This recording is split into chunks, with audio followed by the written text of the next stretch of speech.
Assalamualaikum warahmatullahi wabarakatuh. Alhamdulillahillazi hadana bihadza wa ma kunna linahtadiya laula an hadana Allah. Shalatan wa salaman ala Rasulillah wa ala alihi wa ashabihi wa man tabi'ahu wa nasarahu wa wala.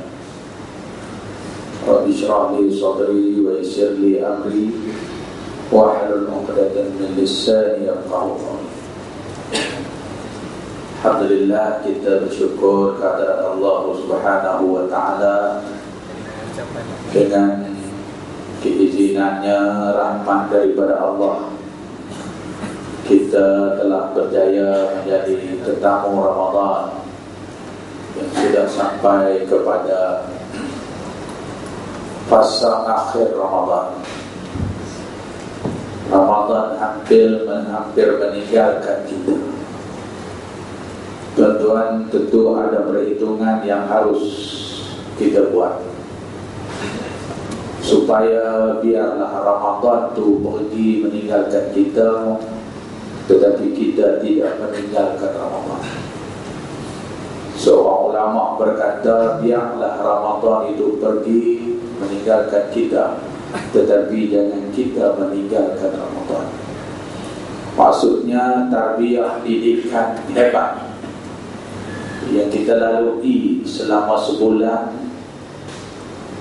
perlu meninggalkan kesannya pada diri kita sebagai hamba Allah yang Allah bagi peluang untuk memartabatkan semula ubudiyahnya kepada Allah sebagaimana fitrahnya, sebagaimana asal kita.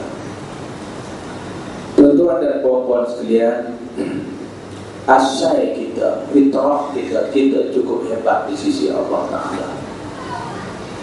Maqam dan kedudukan kita cukup mulia. Waktu Allah cipta kita semua di peringkat awal kejadian kita, iaitulah di peringkat alam roh, sebelum kita dibawa ke alam rahim dan seterusnya. Kita berada di alam roh. Lalu Allah Subhanahu wa ta'ala bertanya kepada kita semua, Alastu bi rabbikum? Adakah tidak aku adalah Tuhan kamu?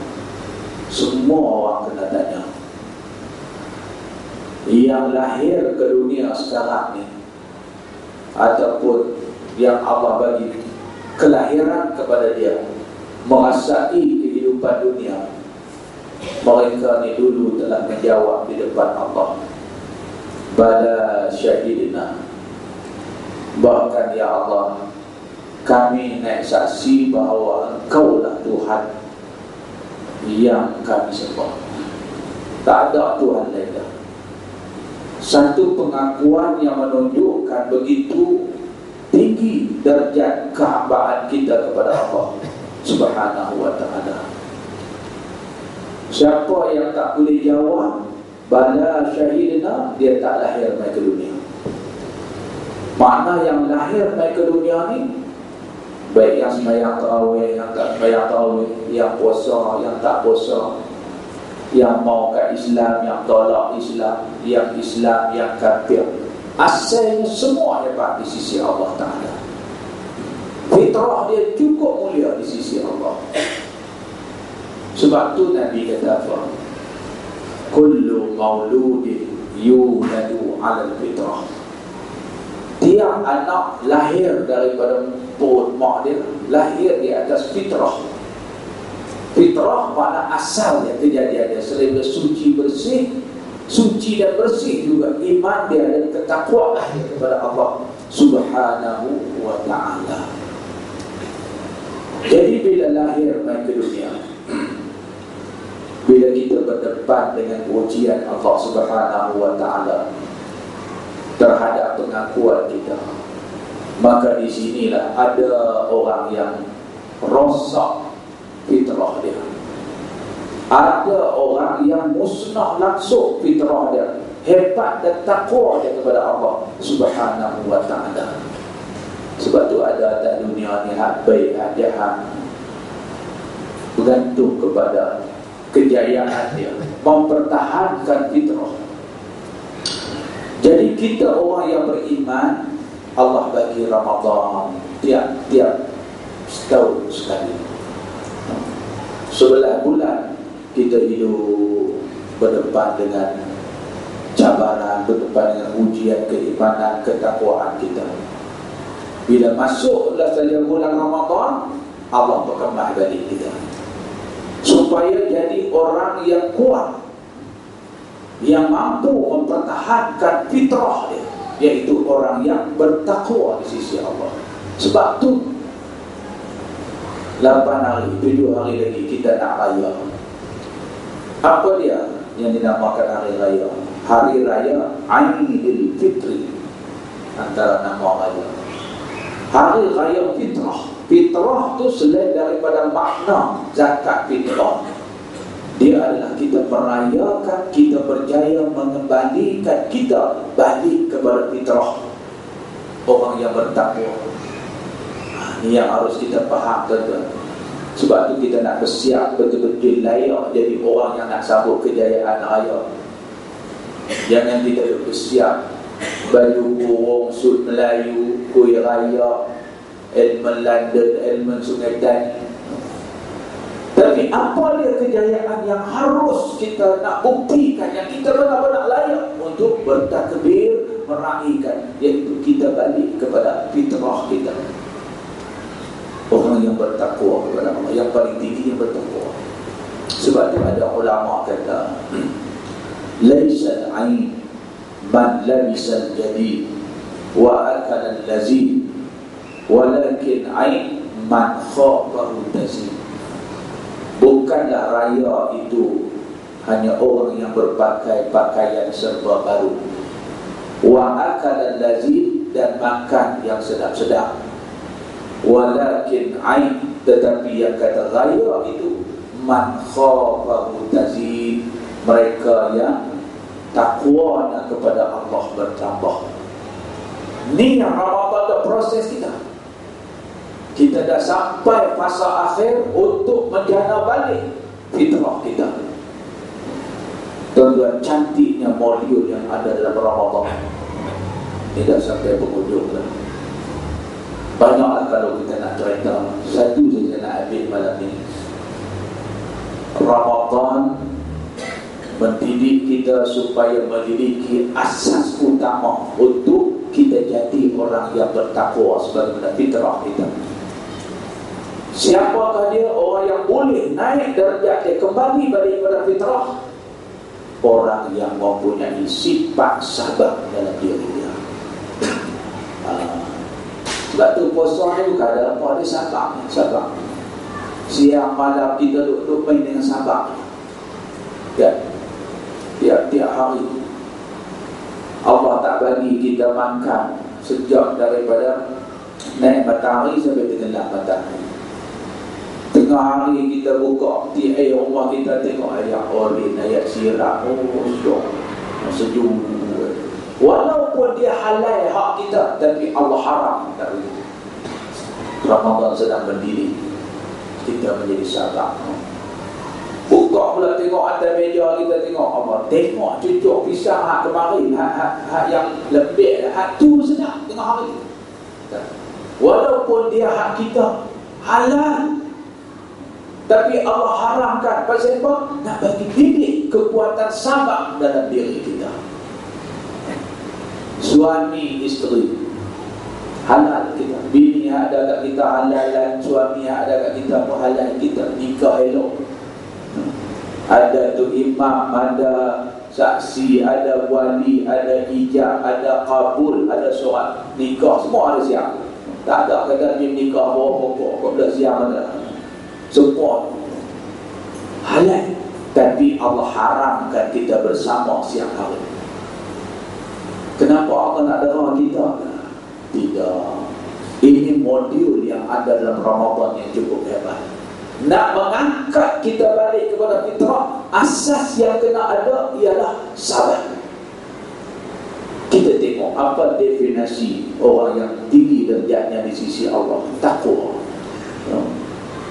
yang dinyatakan oleh Imam Ghazali rahimahullah ta'ala secara umumnya, makna takwa, definisi takwa ialah buat apa yang Allah suruh, tinggal apa yang Allah tegak. Ini makna takwa yang sebenar. Yang tak sebenar banyak macam-macam di bawah. Pada bawah ini dia pernah tubuh satu persatuan, persatuan takwa. Apa dia? Takut bini tua. Ini buat ini tak masuk dia. Jadi takwa buat apa Allah suruh, tinggal apa yang Allah tegak. Senang. Inilah dia fitrah kita yang mengakuan kita bala syahidina, kita nak buat apa yang Allah suruh, kita nak tinggal apa yang Allah tegak. Tuan-tuan, jangan mudah.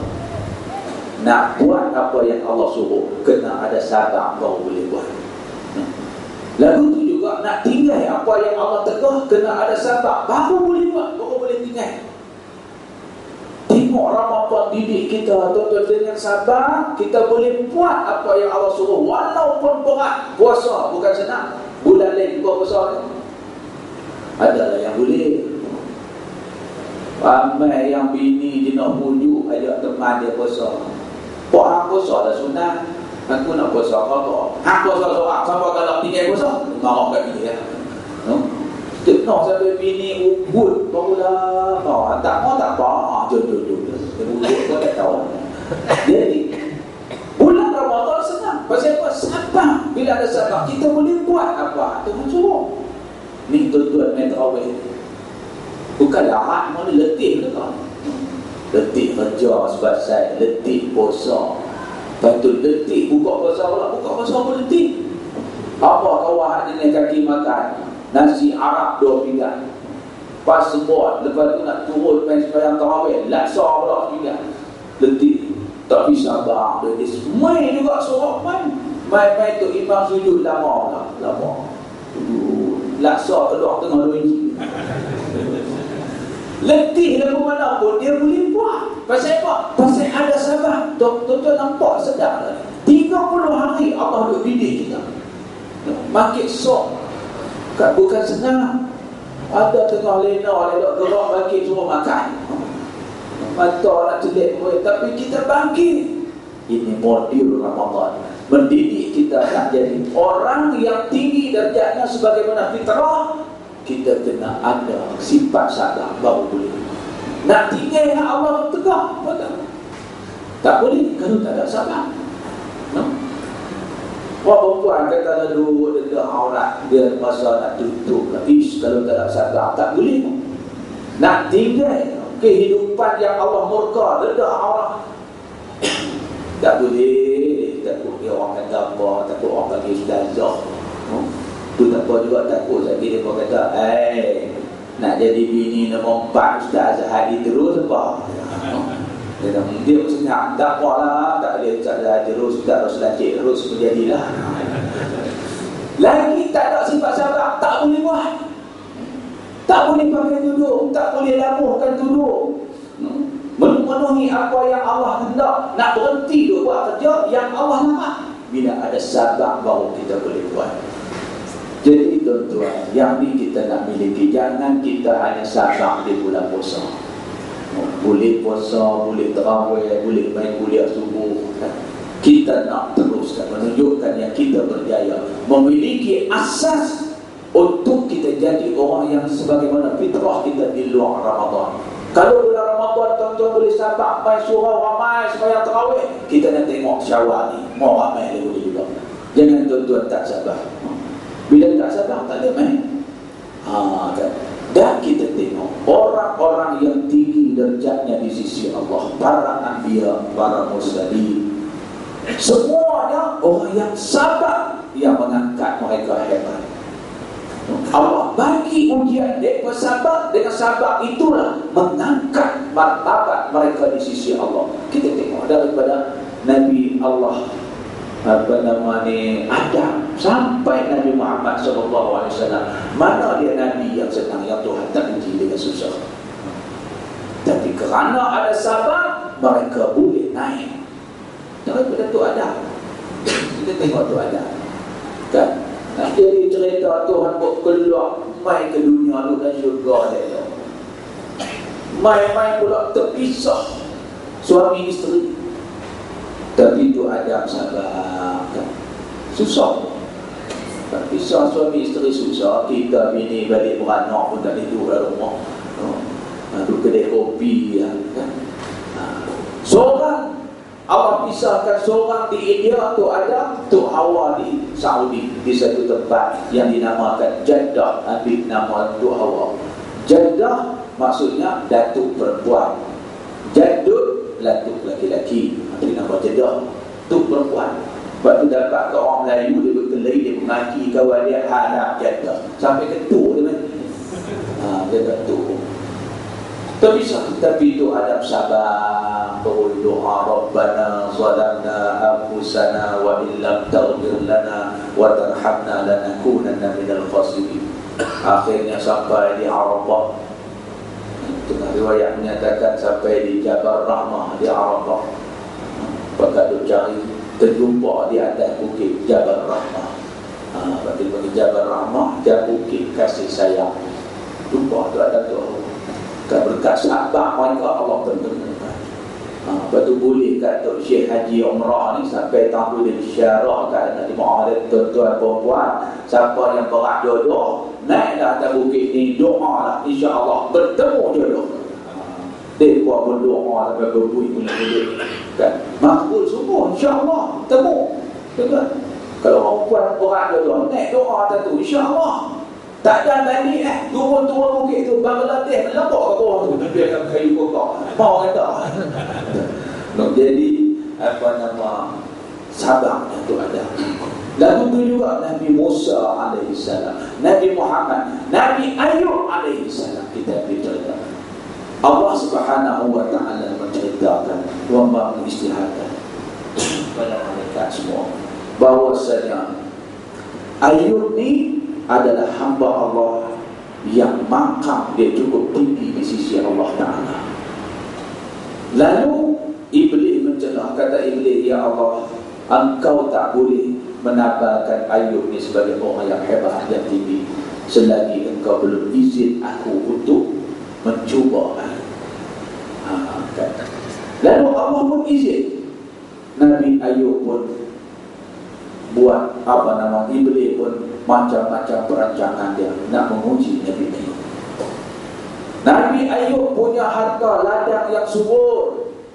Tiba-tiba dengan muslihat Iblis, dengan izin Allah, musnah terbakar segala semua ladang-ladang dia. Nabi Ayub relax, tak susah hati apa.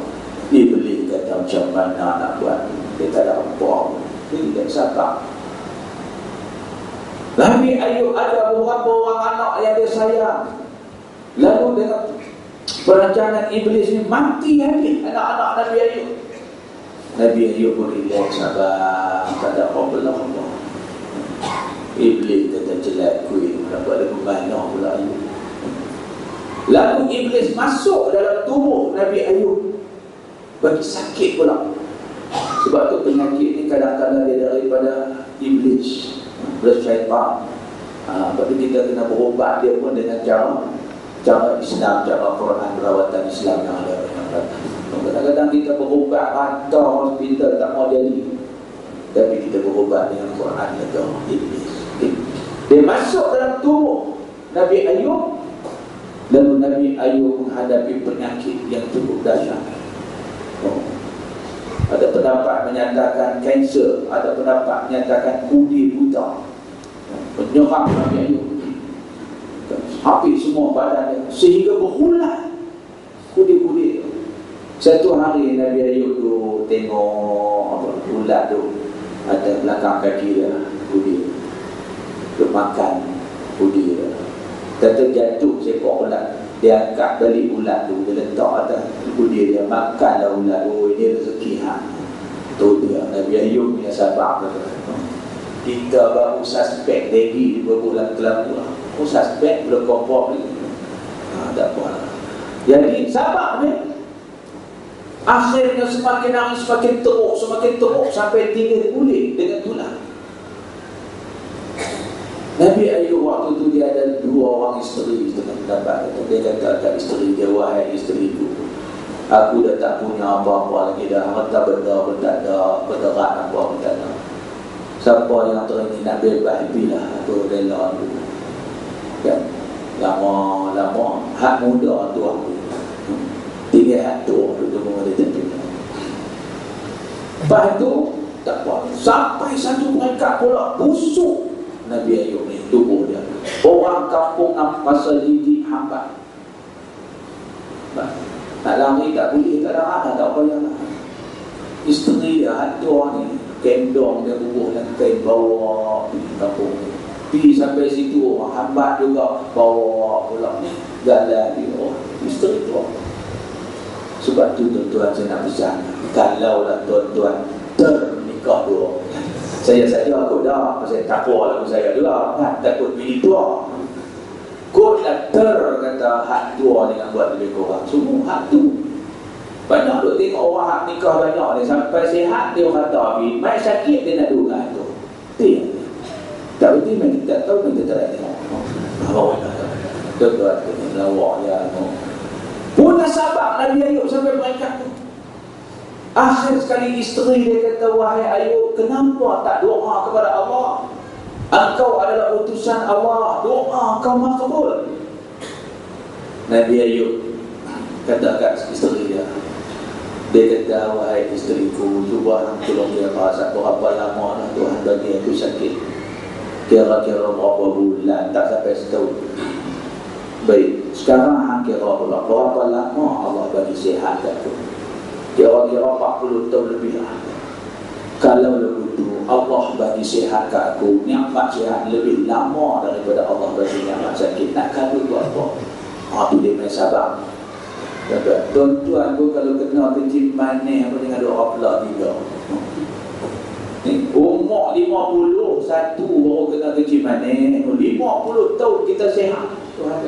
Tu baru dia main sangat dalam diri. Lama-lama isteri dia suruh doa juga, dia pun doa. Doa dia cukup cantik. Dia kata, ya Allah, ya Tuhanku, Engkau ambil harta bendaku, aku reda kerana dia adalah milikmu, ya Allah. Engkau ambil anak-anakku juga, aku reda kerana dia adalah hakmu yang diberi pinjam kepadaku sementara. Engkau ambil sakit kesihatanku, ya Allah, aku juga reda kerana dia adalah pemberianmu, ya Allah. Sihat kau ambil balik, nak kata apa? Aku mohon kepadamu, ya Allah, jangan kau ambil dua perkara daripada aku. Nak ambil hal lain, ambil. Pertama, jangan engkau ambil lidahku. Yang kedua, jangan engkau ambil hatiku. Jika kau mengambil lidahku, aku tak dapat menyebutmu lagi, ya Allah. Engkau ambil hatiku, aku tak dapat mengingatimu. Hebat Nabi Ayub. Punya sabar. Hal lain dia boleh sabar, Allah ambil. Tapi dua dia Allah, jangan ambil. Lalu Nabi Ayub pun sentiasa sebut Allah, hati mengingat Allah. Rupanya bila hati ingat Allah, dia jadi tenang. Allah berkatakan, ala bizikrillahi tatma'innul qulub. Dengan mengingati Allah itu memberi ketenangan. Tenang. Bila hati tenang ni, penyakit pun senang baik. Sungguh tuan-tuan. Sebab tu orang kena sakit jantung tengok. Doktor semua pergi dalam makan angin, pergi tengok burung lang lakawi, pergi tengok Terajaya, pergi rehat Keren Highland, boleh hati tenang. Tuan-tuan merasa tak? Cuba pergi tengok hospital lah ni. Mana ada dah misi tua-tua tak amal. Dia berganti hak muda-muda. Pasal apa? Kalau misi hak tua, kita duduk situ lagi sakit. Dengan beletiak pun ada orang kata makan ubat tak makan lagi. Kan baik mudah-mudahan ni kita boleh jadi kan dia ada kesan psikologi yang itu dalam Islam mengingati Allah. Akhirnya tuan-tuan, Allah kembalikan balik sihat Nabi Ayub, lebih sihat daripada dulu. Harta dia yang musnah Allah kembalikan lebih kaya daripada hak yang musnah dulu. Anak lebih ramai dengan sabar. Kan? Lalu terbuktilah yang Ayub ni orang yang sabar di sisi Allah Subhanahu wa taala. Jadi tuan-tuan, Ramadan dididik kita sehari ke sehari. Selain daripada nak jadi orang yang tinggi kedudukan di sisi Allah, dia boleh sabar buat hak Allah suruh, dia dia boleh sabar tinggal yang Allah tegur, dia boleh sabar menerima musibah yang hasilnya Allah nak angkat seorang hamba melalui musibah. Jelas sekali saya nak cerita satu berlaku zaman Nabi SAW. Beberapa orang sahabat mai tanya Rasulullah.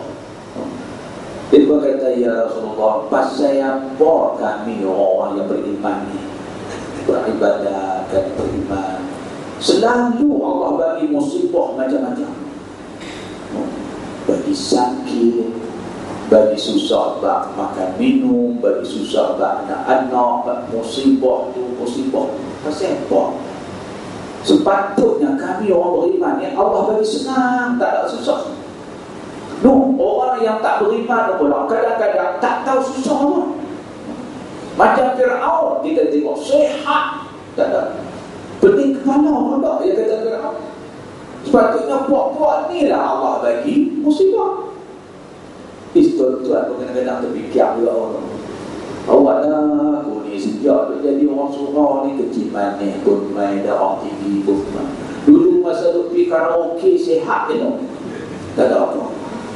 Mereka hak duduk pukul gua di padang gua, tengok sehat elok. Kita duduk main masjid ni duduk tak duduk God. Kita pun pelik, patut mereka hak tak semayang lah Allah bagi susah kan. Lalu Nabi jawab, ada di kalangan orang-orang mukmin, Allah dah tulis dah di Lauh Mahfuz, dia ni orang yang tinggi kedudukannya di sisi Allah, macam Nabi Ayub tadi. Tapi tuan-tuan, nak angkat dia ni, nak sampai di situ, harap ke amal ibadat dia tak cukup. Tak cukup.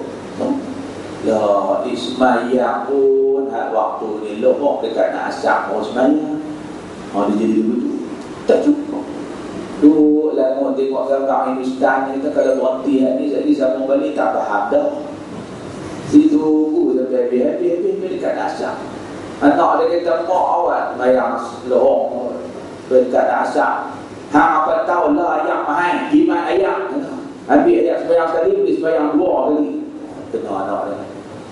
Anak kata, Ustazah kata tak baik sembayang akhir waktu. Hang cermat sikit. Lohong saja akhir waktu, akhir apa? Asap awal waktu, dia kapok 2 kali. Senang pula. Wahai dia meninggal. Tak cukup nak angkat sedangkan dia ni Allah letak dah tinggi. Nak harap sembahyang sunat malam lagi tak ada. Yang wajib pun dah gagah.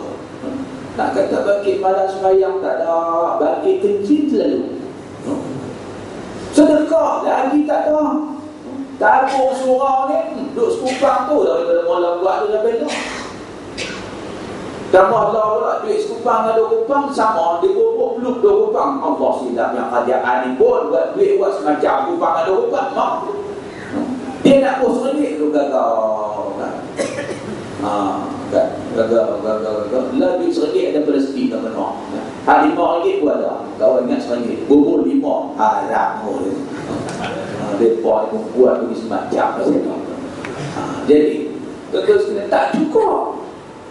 Jadi bagaimana Allah sampaikan dia ke darjat yang Allah tulis? Nabi kata Allah bagi musibah kat dia. Dia sabar dengan musibah tu, itulah yang mengangkat dia duduk di tempat yang tinggi. Sebab tu tuan-tuan, kita kadang-kadang heran kan. Wala aku ada 5 orang anak. 4 orang ni alhamdulillah masuk universiti semua. Hak seorang ni Allah. Ngaji tak mau balik rumah, dah apa semua jahat, duduk tak duduk nak kena pinjami di balai.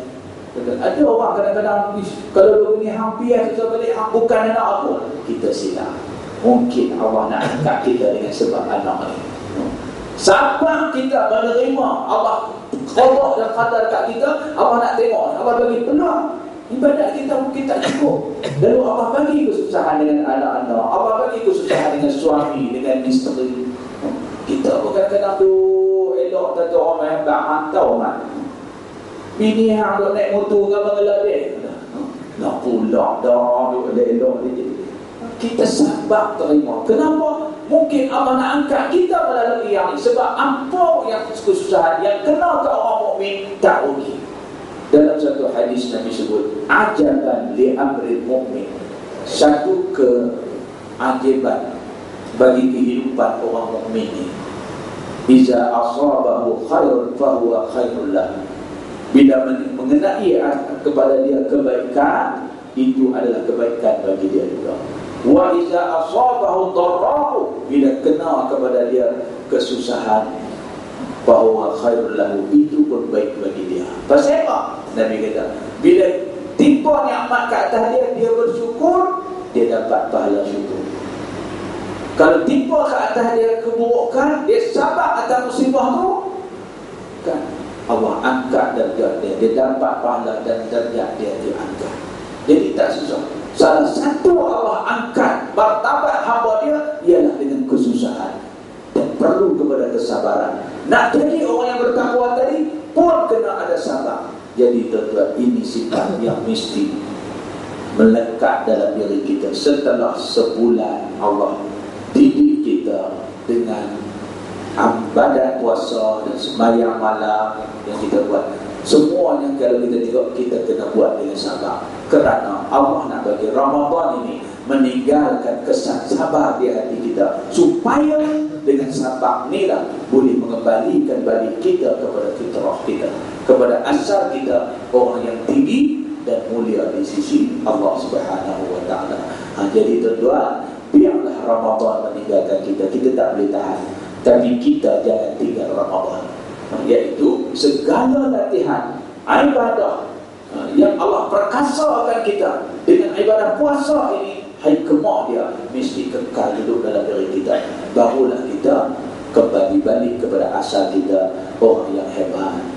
Sebab tu Allah kata dalam ayat-ayat Quran, antara 3 ayat tentang puasa, di hujung ayat tu Allah kata apa? Pertama Allah kata la'allakum tattaqun, supaya kamu bertakwa.